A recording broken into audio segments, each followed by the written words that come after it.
Hace más de 1000 años, los aragoneses que vivían en las montañas comenzaron a hablar una lengua romance que se conoce con el nombre de aragonés. Esta lengua se fue extendiendo hacia el sur, a las vegas de los ríos Cinca, Gállego, Ebro, Huerva, Jalón.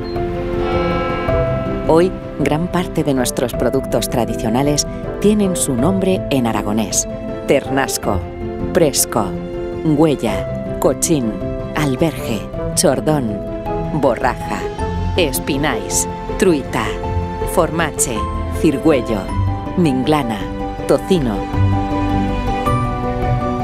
También lo tienen las materias primas con las que se elaboran el vino, el aceite, la cerveza, los productos de repostería, el queso o las tiendas donde se venden estos productos: tabla, pescatería, furno, tabierna, botiga. Muchos de estos productos y materias primas alcanzan en nuestra tierra una gran calidad que contribuye a la creación de puestos de trabajo y la generación de recursos en el territorio. Eso significa, además, lucha contra la despoblación.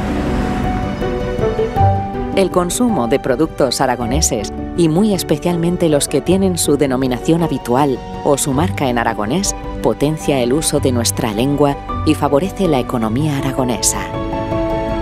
Utiliza productos y servicios de empresas que empleen el aragonés. Ara per l'aragonès, agora por l'aragonès.